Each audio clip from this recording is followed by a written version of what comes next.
अच्छा, बिस्मिल्लाहिर्रहमानिर्रहीम। हम लोग बेटा म्यूचुअल इंडक्शन पढ़ रहे थे। पहले आप मुझे बताएं कि म्यूचुअल इंडक्शन क्या है। हम्म,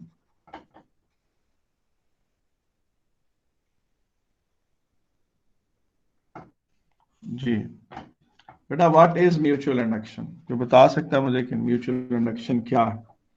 हम्म सर, एक कॉइल से दूसरे कॉइल में करंट इंड्यूस करना। हम्म when two coils are placed close to each other,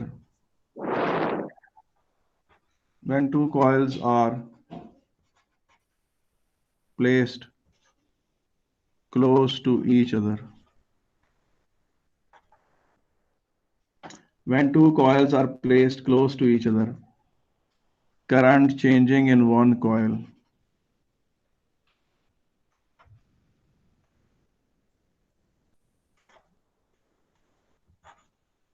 produces an EMF in the other coil.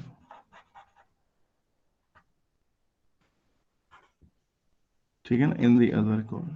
ठीक है, और EMF induced in one coil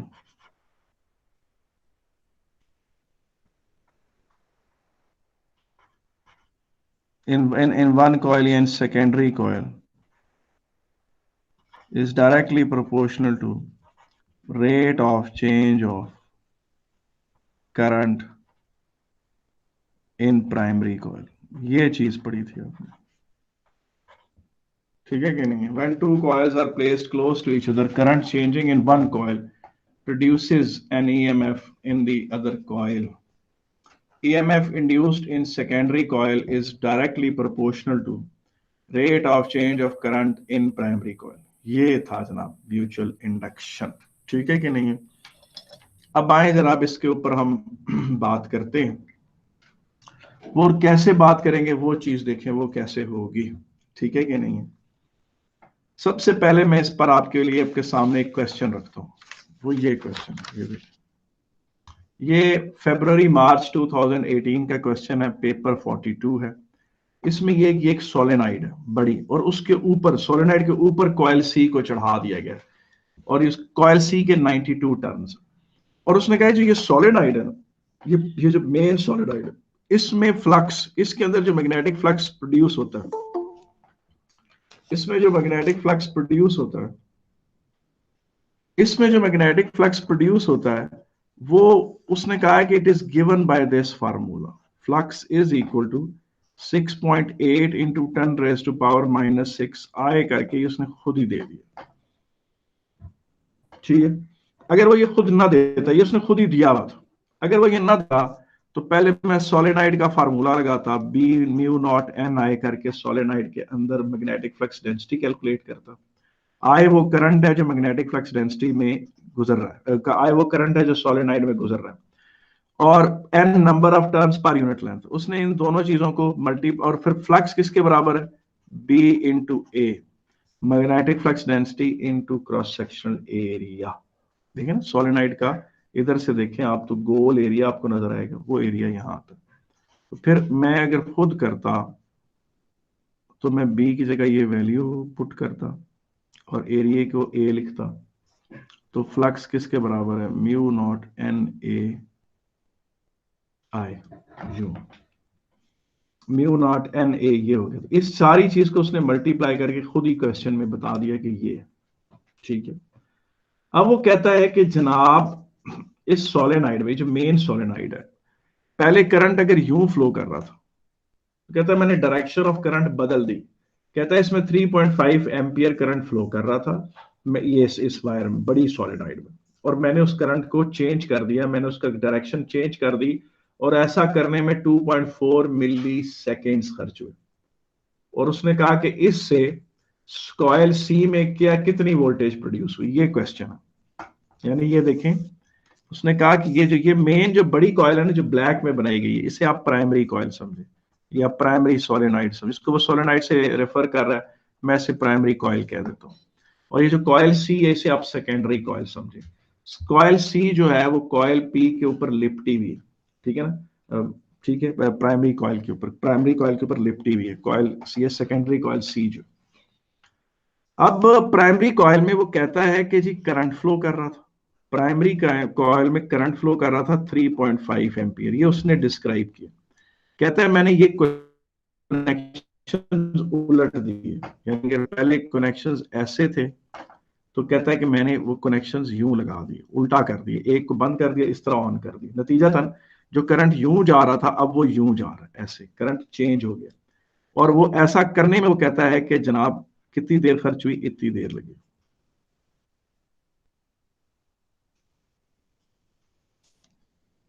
और ये टाइम कितना लगा है जनाब, 2.5 मिली सेकेंड्स। ये टाइम कितना है जी, 2.5 मिली सेकेंड्स। 2.5 मिली सेकेंड्स में ऐसा हुआ। कितनी देर में ऐसा हुआ, 2.5 मिली सेकेंड्स में। और ये -3.5 एम्पियर, -3.5 एम्पियर, ठीक है। 3.5 एम्पियर से करंट -3.5 एम्पियर पे चला गया। और ऐसा करते वक्त उसमें सेकेंडरी में कितनी वोल्टेज प्रोड्यूस हुई। अब आप खुद ये जानते हैं, आपको ओ लेवल से ये बात पता है कि यार ये देखो, अगर किसी की वेलोसिटी यूं है, कोई चीज यूं ये दीवार से टकराती है और रिबाउंड होती है, आपने एएस में भी पढ़ा था कि किसी की अगर यूं स्पीड इस तरह से 3.5 मीटर पर सेकेंड है और फिर रिबाउंड करके उसकी स्पीड ये हो गई है 3.5, तो चेंज आप कैसे निकालते थे? अगर आप इसे पॉजिटिव डिक्लेयर करते थे तो इसे नेगेटिव करते थे, तो चेंज इन वेलोसिटी किस तरह आता था, 3.5 माइनस 3.5 आप करते थे, और वो एक्चुअली क्या हो जाता था, ऐड हो जाता था, और वो क्या बन जाता था, 7 एम्पियर बन जाता। ठीक है। अब आप देखें कि ये एक मेन कॉइल है, ठीक है। मैं दोबारा बना देता हूँ बड़ी सोलेनाइड को, ये बड़ी सोलेनाइड बना दी मैंने, ये बड़ी सोलेनाइड, ठीक है। अब इस बड़ी सोलेनाइड में यूं करंट फ्लो कर रहा है, अब इसमें यूं करंट फ्लो कर रहा है, तो उंगलियां अगर करंट की तरफ है तो अंगूठा नॉर्थ पोल की तरफ है। इसमें ये मैग्नेटिक फ्लक्स है, ये क्या है, ये मैग्नेटिक फ्लक्स है जो ग्रीन लाइन से मैंने दिखाया है। और ये फ्लक्स कितना है, उसने मुझे खुद फार्मूला दिया है कि ये फार्मूला लगाओ तो ये फ्लक्स आ जाएगा, ये करंट से इस तरह से रिलेटेड है।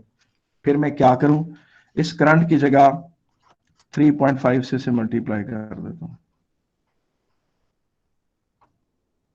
ठीक है। तो देखिए ये क्या आंसर क्या आता है बेटा, 6.5 इंटू 10⁻⁶ को 3.5 से मल्टीप्लाई कर दें, देखें क्या आता क्या जी। हम्म 6.8 मल्टीप्लाइड बाय 3.5, ये आता है जी 23.8 इंटू 10⁻⁻⁶। और इसके यूनिट्स क्या होते हैं फ्लक्स के, वेबर्स। और क्या यूनिट होते हैं इसके, टेस्ला मीटर स्क्वायर, ठीक है कि नहीं। अब ये सारा फ्लक्स इस कॉइल में इस तरफ को जा रहा था, इतना फ्लक्स इस तरफ को जा रहा था, ठीक है। और जब करंट चेंज किया तो ये इतना ही करंट भी उसने 3.5 एम्पियर पहले एक तरफ जा रहा था, करंट 3.5 एक तरफ जा रहा था, वही करंट 3.5 एम्पियर उसने वापस पलटा लिया। तो अब आप देखेंगे ये इस तरह से फ्लक्स करंट उल्टा वो हो गया है, क्या उसे कहते हैं, फ्लक्स की डायरेक्शन क्या हो गई है, उलट हो गई है। तो चेंज इन फ्लक्स किसके बराबर होगा, चेंज इन फ्लक्स बराबर होगा 23.8 इंटू 10⁻⁶ इंटू 2, क्योंकि जाहिर है आप खुद देखें, अगर आपने इसको माइनस माइनस करके करना है 23.8 इंटू 10⁻⁶ माइनस माइनस 23.6, भले ये स्केलर क्वांटिटी है लेकिन ये इसी तरह से ही होगी। तो ये कितना बन जाता है, ये 47.6 इंटू 10⁻⁶ है। ये चेंज इन फ्लक्स हुई, ये क्या हुआ जी, चेंज इन फ्लक्स हुआ, ये क्या हुआ जी, चेंज इन फ्लक्स हुआ जी, ठीक है। तो अब चेंज इन फ्लक्स किसके बराबर हो गया, चेंज इन फ्लक्स है 47.6 इंटू 10⁻⁻⁶, 47.6 इंटू 10⁻⁻⁶, ये चेंज इन फ्लक्स, ठीक है कि नहीं है। और चेंज इन टाइम कितना है जनाब, वो कहता है ये चेंज इन फ्लक्स जो है 2.4 मिली सेकेंड में हुआ, ये उसने खुद दिया हुआ था। तो 2.4 मिली सेकेंड आपका वो हो गया, टाइम हो गया। अब आपने पढ़ा हुआ है फैराडेज लॉ के EMF induced is equal to minus N delta phi over delta T. अब खुद देखें कॉयल सी के टर्न्स कितने हैं। कॉयल सी के टर्न्स उसने दिए हुए हैं, हमने नहीं सपोज किए, उसने दिए हुए कि 96 है, तो हमने यहाँ 96 लगा दिया। और चेंज इन फ्लक्स कितना है 47.6 है। और चेंज इन टाइम कितना है 2.4 इंटू टेन पर -3। ये नेगेटिव साइन लेंज लॉ की वजह से हम इसे फिलहाल डिस्कस नहीं करेंगे। कोई बंदा ये कैलकुलेशंस करके मुझे बताए कि ये बनती कितनी। बेटा ये कैलकुलेशंस मुझे करके बताओ कि ये कितनी बनती है।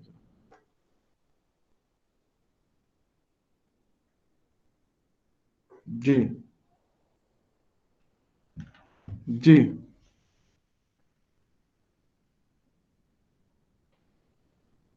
-47.6। -1.90।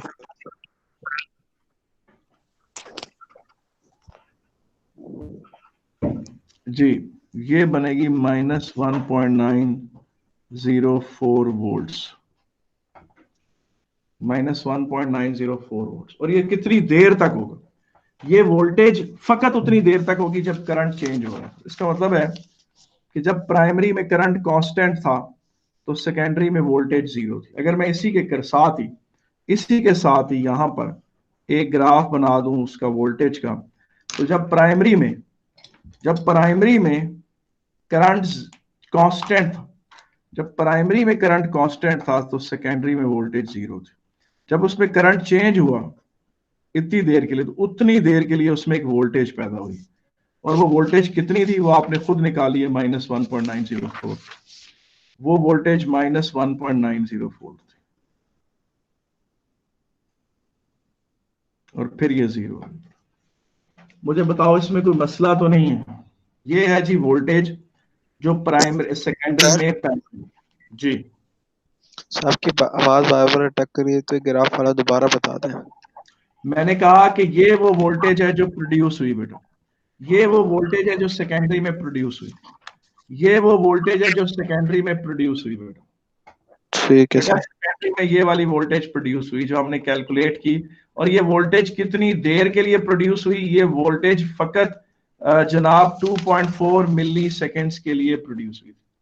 किसके लिए प्रोड्यूस हुई थी? 2.4 मिली सेकेंड्स के लिए प्रोड्यूस हुई थी, सिर्फ ये वो वाली वोल्टेज।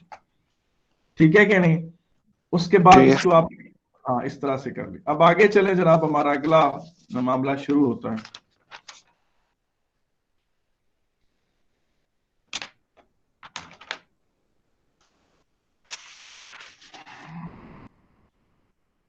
ये देख, ये पेपर है जनाब नवंबर 2017 का पेपर 41 42, उसमें दो कॉइल्स दी गई हैं। ये एक कॉइल सी है और इसके साथ ये एक कॉइल पड़ी हुई है। ठीक है ना? कॉइल सी, इसको आप प्राइमरी कॉइल कह लें, इसको आप क्या कह लें? प्राइमरी कॉइल कह लेंगे ये। और इसको कह लें सेकेंडरी कॉइल, इसको कह लें सेकेंडरी कॉइल, इसे कह लें प्राइमरी कॉइल। और वो कहता है जी कि प्राइमरी कॉइल का करंट इस तरह से चेंज हो रहा है, इस तरह से। अच्छा, वाई एक्सिस पर उसने कोई वैल्यूज नहीं दी हुई थी, वाई एक्सिस पर उसने कोई वैल्यूज नहीं दी हुई थी। ये प्राइमरी का करंट इस तरह से चेंज हो रहा है, प्राइमरी का करंट इस तरह से चेंज हो रहा है। उसने कहा सेकेंडरी पे वोल्टेज बताएं। और एक बात नोट रखें कि यहां पर जो भी वैल्यू थी करंट की, ये उससे डबल है ऊपर बिल्कुल। यानी अगर ये फर्ज करें नीचे इसके इसके 10 बॉक्सेस थे ना, इसके इसमें 10 बॉक्सेस थे तो इसमें 20 बॉक्सेस। और ये वाला जो टाइम था इसमें 5 डिविजन्स थी ऐसे करके, तो इसमें भी 5 डिविजन्स। इसका मतलब है ये टाइम, ये जो टाइम है और ये वाला जो टाइम है ये सेम था, ग्राफ पे जो डिविजन्स बनी हुई थी। अब आपके सामने मैं बताता हूं, ठीक है ना? फर्ज करें फर्ज करें कि ये करंट है 5 एम्पियर, फर्ज करें ये करंट है -5 एम्पियर। क्योंकि ये लेंथ और ये लेंथ इक्वल थी, ये जिस जिस डिवीजन पर था, गो वाई एक्सिस लेबल नहीं था, मगर मैं वैसे आपको वैल्यू सपोज करके बता रहा हूं। और ये कह लें जनाब ये 10 एम्पियर, ये 10 एम्पियर, और ये 5 डिविजन, और ये 5 डिविजन।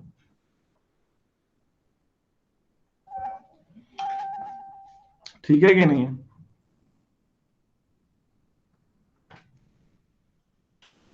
अच्छा, अब ये चीज देखें कि क्या ठीक। बात, अब उसमें हुआ क्या जनाब। क्वेश्चन ये है कि जब तक तो प्राइमरी में करंट कांस्टेंट है, सेकेंडरी में कोई वोल्टेज प्रोड्यूस नहीं होगा, जीरो।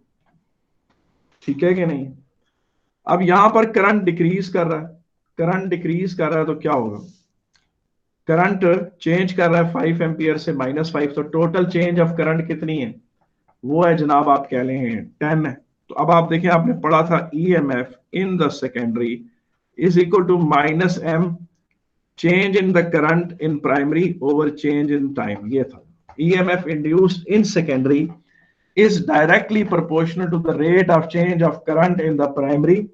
ठीक है कि नहीं। तो वो आपने देखा कि -m coefficient of mutual induction है। m का ताल्लुक किससे होता है, सोलेनोइड जितनी दूर होती है m उतना कम होता है, सोलेनोइड जितनी करीब होती है m उतना ज्यादा होता है, और सोलेनोइड्स ऐसे एक दूसरे के ऊपर बाउंड हो जाए तो फिर m बहुत बढ़ जाता है।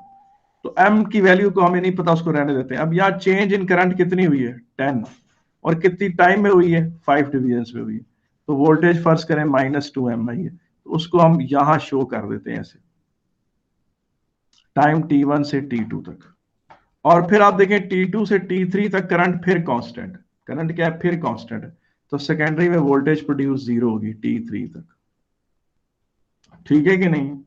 उसके बाद अब देखें यहां करंट फिर इंक्रीज कर रहा है, यहां करंट क्या कर रहा है, इंक्रीज कर रहा है। अच्छा, एक छोटी सी मेरे से गलती हो गई है, वो ये है कि यहां करंट में चेंज कितनी आई है, ये ग्रेडियंट नेगेटिव है ना, ये चेंज इन करंट है, तो ये ग्रेडियंट बेटा क्या है, नेगेटिव है, डिक्रीज है।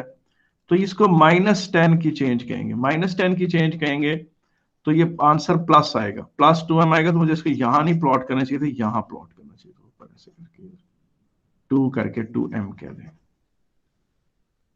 ठीक है। अब यहां पर देखें करंट की कितनी चेंज आई है, ये पॉजिटिव ग्रेडियंट है, यहां पर करंट की पॉजिटिव ग्रेडियंट है, यहां जो वोल्टेज आएगी उसका साइन इस वाली वोल्टेज से उल्टा होगा। अब करंट फिर चेंज हो रहा है प्राइमरी में, और ये चेंज इन करंट कितनी है, ये है जी 10 -5, तो ये 15 एम्पियर की चेंज है, और ये 5 डिवीजन था टाइम का उसी में तक। तो ईएमएफ इंड्यूस कितना होगा, -m15/5 -3m। तो इसका मतलब ये है कि T3 और T4 के दरमियान जो वोल्टेज प्रोड्यूस हुई वो मैग्नीट्यूड में ज्यादा है, साइन में उलट है, इस तरफ ये -3। और फिर आगे जाके फिर करंट कांस्टेंट हो गया, तो सेकेंडरी में वोल्टेज जीरो होगी, दोबारा जीरो होगी। मुझे बताएं इसके बारे में किसी ने कोई क्वेश्चन करना हो तो मैं हाजिर हूं जी। आजमेर, आजमेर ठीक है, अब्दुल्ला शमीम, अहमद अब्दुल रहमान, इबाद, सैफ जी सर सही है। और सैयद उमैर। बेटा टाइप करके बता दें सारे, ताकि मुझे पता हो सब लोग इन्वॉल्व हैं। ठीक है, सारे सुन नहीं दे रहे यार आप लोग। Saif Ali, yes sir. ये आपने सारा सुना है, आपको समझ आई है कि नहीं। सर सुन हाँ, यस सर, यस सर, समझ आ गई है सर। अच्छा पूरी, अच्छा सैयद उमैर आपको समझ आई है कि नहीं, सैयद उमैर आपको समझ आई कि नहीं।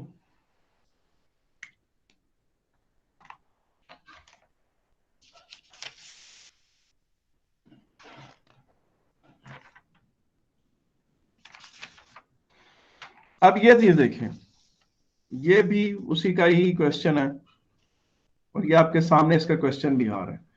वो कहता है कॉइल पी है, कॉइल क्यू है, कहता है current in the coil P is constant. ठीक है, करंट कॉइल पी में कांस्टेंट है, तो फिर क्या होगा। वो कहता है कि मैंने एक रॉड था यूं करके, ये रॉड इसमें इंसर्ट किया कॉइल पी में, वो रॉड ऐसे मूव करता हुआ आगे की तरफ आया, यूं आगे आ रहा था और वो यूं आ रहा था। कहता है इस प्रोसेस के दौरान मैंने वोल्ट मीटर में रीडिंग देखी। वोल्ट मीटर में रीडिंग का मतलब है कॉइल क्यू में वोल्टेज प्रोड्यूस हुई, और वो तभी प्रोड्यूस होगी जब मैग्नेटिक फील्ड स्ट्रांग हो रहा होगा पी का।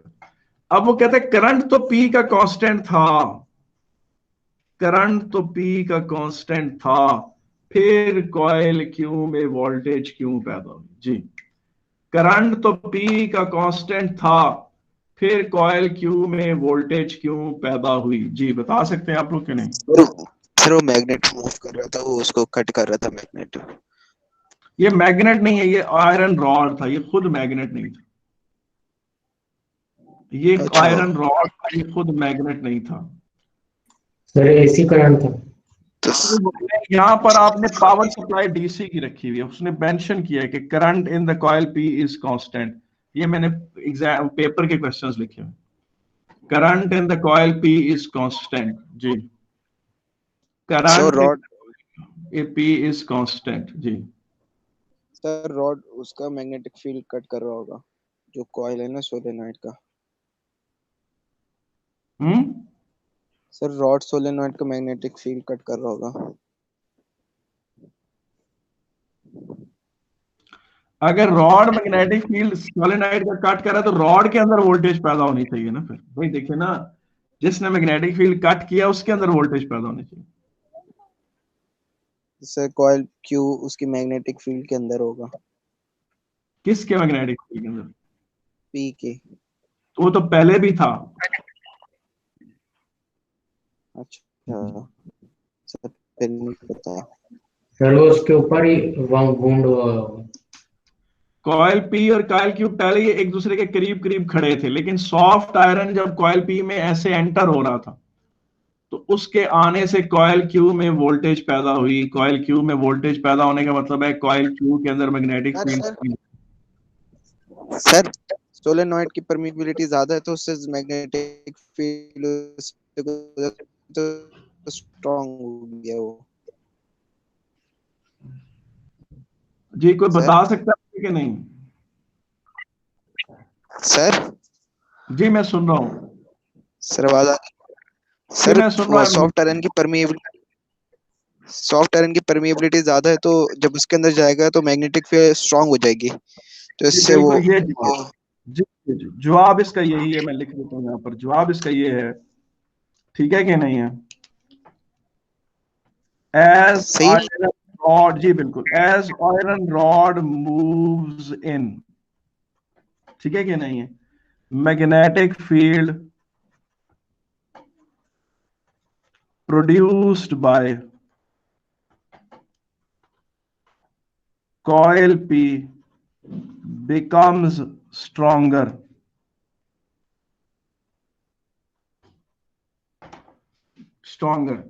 ठीक है ना? As iron rod moves in, magnetic field produced by coil P becomes stronger. As this magnetic field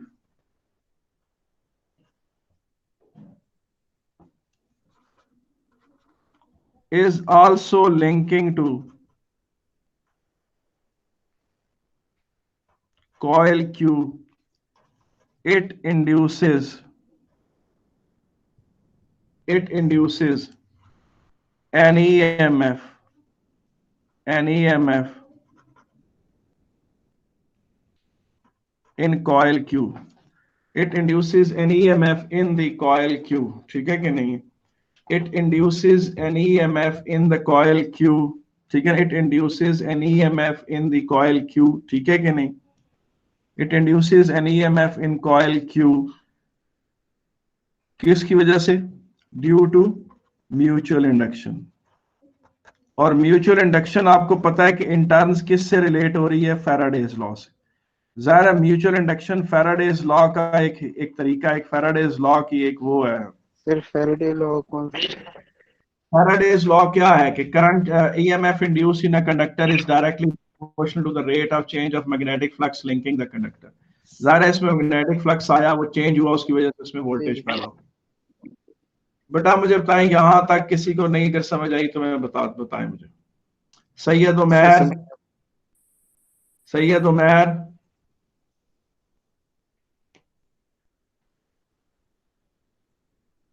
sir ये करंट कहाँ चेंज हुआ है? जी क्या बेटा? ये करंट किसका चेंज हुआ है? ये अब नया ग्राफ कहता है, अब प्राइमरी में करंट इंक्रीज कर रहा है, कहता है प्राइमरी का करंट इस तरह चेंज हुआ। अब ये नया नया क्वेश्चन क्वेश्चन। कहता है प्राइमरी में करंट इस तरह से चेंज हुआ तो सेकेंडरी में वोल्टेज का क्या हाल होगा जी। अब प्राइमरी में करंट इंक्रीज कर रहा है तो क्या होगा, करंट के इंक्रीज होने से सेकेंडरी में वोल्टेज प्रोड्यूस होगी। सेकेंडरी में क्या प्रोड्यूस होगी, वोल्टेज प्रोड्यूस होगी। उस वोल्टेज को हम यू शो करते हैं, ठीक है कि नहीं। और यहां रैपिडली डिक्रीज हुआ, यहां जो कि रैपिडली डिक्रीज हुआ है तो ज्यादा बड़ी वोल्टेज प्रोड्यूस होगी। और अगर करंट जब इंक्रीज कर रहा था तो हमने वोल्टेज को नेगेटिव दिखाया, तो करंट डिक्रीज पर हम वोल्टेज पॉजिटिव दिखाएंगे। और जो कि इसकी ग्रेडियंट कांस्टेंट है, इसका रेट ऑफ चेंज कांस्टेंट है, तो इधर वोल्टेज भी कांस्टेंट है, ठीक है कि नहीं। नेगेटिव साइन इसलिए लगता है, ये देखें ये फार्मूला। अब देखें ये चीज है, इसकी ग्रेडियंट क्या है, delta I P over delta T, इसकी ग्रेडियंट है वो पॉजिटिव है। वो पॉजिटिव जब यहां आएगी एम से मल्टीप्लाई होकर नेगेटिव हो जाएगी तो वो यूं आएगी।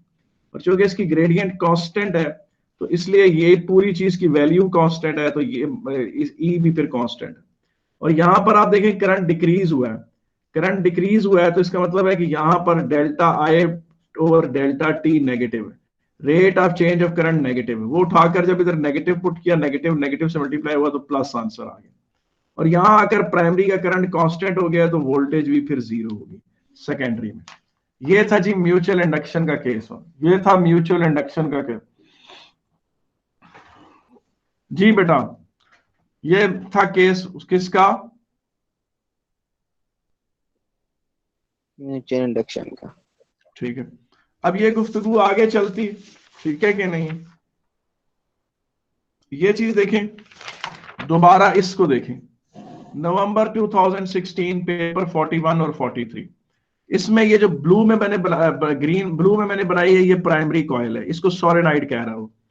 और उसके ऊपर उसने दूसरी कॉइल चढ़ाई हुई है, कॉइल सी, जिसके 85 टर्न्स उसने दिए हैं।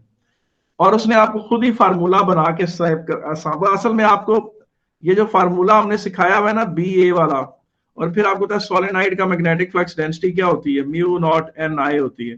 वो आपको ना म्यू नॉट एन और ए को आपस में मल्टीप्लाई करके खुद ही दे देता है आसानी के लिए आपको, ठीक है कि नहीं। अब आप खुद ये चीज देखें कि ये प्राइमरी का करंट उसने दिया है, मैंने नहीं दिया है कि प्राइमरी करंट, उसने दिया है प्राइमरी में करंट यूं था। इसको देखते साथ ही कम से कम मुझे इतना पता है, कम से कम मुझे इतना पता है कि जनाब 0.4 सेकेंड्स तक तो वोल्टेज जीरो होगी। 0.4 सेकेंड्स तक तो वोल्टेज सेकेंडरी में जीरो प्रोड्यूस होगी कॉइल सी में। कॉइल सी सेकेंडरी कॉइल है। उसकी वजह यह है कि प्राइमरी का करंट कांस्टेंट है, उसका मैग्नेटिक फील्ड कांस्टेंट है, जो मैग्नेटिक फील्ड नहीं चेंज हो रहा, करंट नहीं चेंज हो रहा। और 0.6 से लेकर 1 सेकेंड तक, 0.6 से लेकर 1 सेकेंड तक भी वोल्टेज जीरो ही होगी। क्यों, क्योंकि करंट कांस्टेंट। जब करंट कांस्टेंट है, उसका मैग्नेटिक फील्ड कांस्टेंट है, उसका मैग्नेटिक फील्ड कांस्टेंट है तो चेंज तो नहीं ना हो रहा। जब चेंज नहीं हो रहा तो ईएमएफ इंड्यूस नहीं होगी। और हमें इतना पता चल गया कि 1.6 सेकंड के बाद फिर करंट कांस्टेंट हो गया। तो जब फिर करंट कांस्टेंट है, इसका मैग्नेटिक फील्ड कांस्टेंट होगा, constant magnetic field coil C में कोई वोल्टेज प्रोड्यूस नहीं करेगा। तो चलो मेरी इतनी तो रिस्पॉन्सिबिलिटी खत्म हुई ना, कि मुझे ये तो पता चल गया कि ये इतना है। मुझे बताएं यहां तक कोई इशू तो नहीं है, ठीक है कि। अब मेरा मसला ये है कि जब करंट डिक्रीज करेगा तो वोल्टेज पॉजिटिव प्रोड्यूस होगी, और जब करंट इंक्रीज करेगा तो वोल्टेज जो प्रोड्यूस होगी वो नेगेटिव हो जाएगी। आए जरा इसमें देखते हैं, इसमें चेंज इन करंट कितना है। देखें 2.8 एम्पियर से -2.8 एम्पियर पे गया है, तो जो फ्लक्स होगा वो भी उसी हिसाब से चेंज होगा। देखिए पहले फ्लक्स यूं था, और जब करंट चेंज हुआ तो फ्लक्स यूं हो गया। चेंज इन फ्लक्स क्या होगा, पुराना फ्लक्स में से पुराने नए फ्लक्स में से पुराना फ्लक्स माइनस करें, वो इसको प्लस लें, इसको माइनस लें, माइनस माइनस प्लस हो जाता है। मतलब इसकी अगर कोई वैल्यू है, इसकी वैल्यू क्या है वो हम निकाल लेते हैं। ये देखें ये है ना, इस पे 2.8 एम्पियर मल्टीप्लाई करें तो इनिशियल फ्लक्स क्या था, इनिशियल फ्लक्स था पाई इंटू 10⁻³ इंटू 2.8। ये जरा मल्टीप्लाई करके कुछ जन्नती बच्चा मुझे बताए क्या आता जी, ये मल्टीप्लाई करके बताएं क्या आता।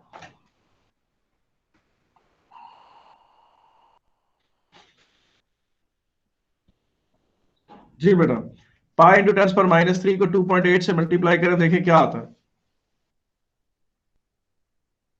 जी, वो अल्लाह के नेक बंदो।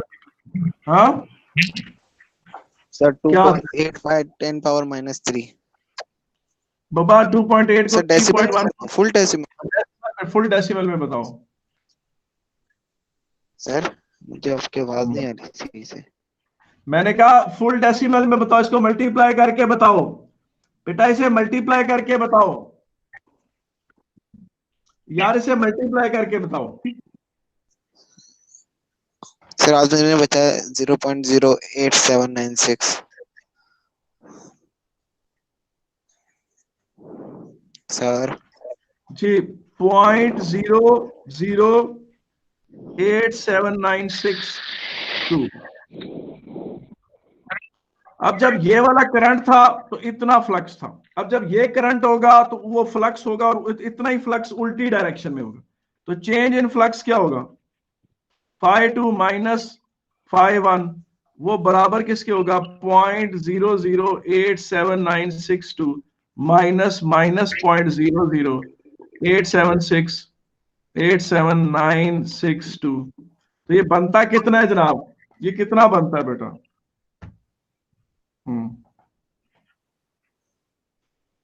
ये बन गया जनाब 0.0176 कह लें, 0.0176। और कितना टाइम में चेंज हुआ, इसका चेंज ऑफ टाइम कितना है, 0.4 से 0.6 यानी 0.2 सेकेंड्स।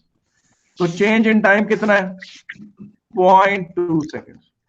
और फैराडे और इसके टर्न्स कितने, कॉइल सी के 85 टर्न्स है, उसमें वोल्टेज कितनी पैदा होगी। सर आप कर क्या रहे हैं। जी जी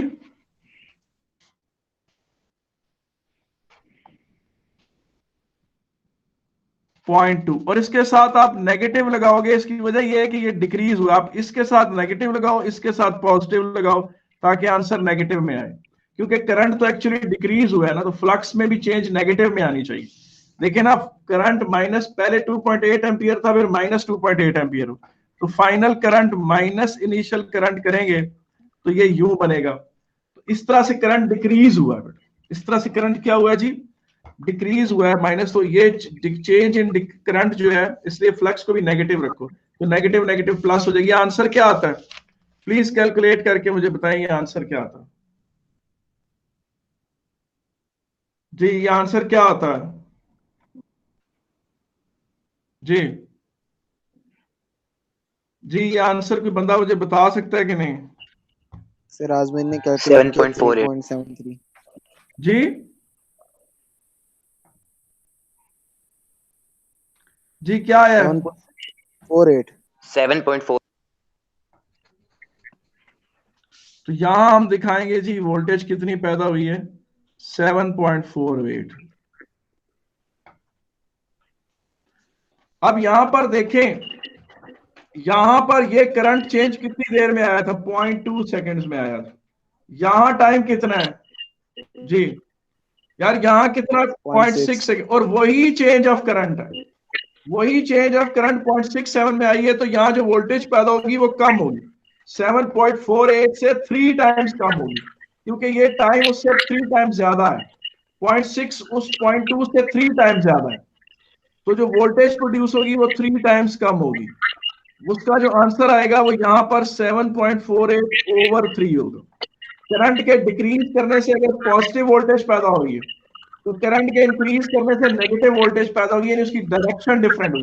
प्लीज पे अपना माइक म्यूट कर दे बेटा। बेटा मुझे बताएं यहां तक समझ आ रही है कि नहीं, बेटा किसको नहीं समझ आई, जी जी बेटा कोई इशू तो नहीं है जी, सर ये बात क्या रखो नहीं है समझ। सर मुझे नहीं आई। बात नहीं समझ आई,